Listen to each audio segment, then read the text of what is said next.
everything is difficult. Help me help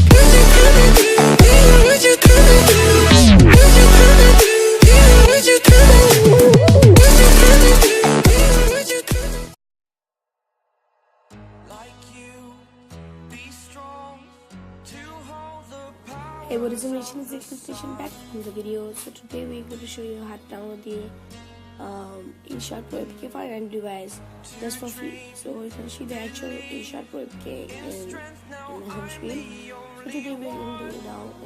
Today we're going to show you how to download it. So without any further, let's get started. So for downloading, first of all you have to go to the video description and you'll find the link Inshot Pro APK link. Then just click the link and it will send to this kind of website.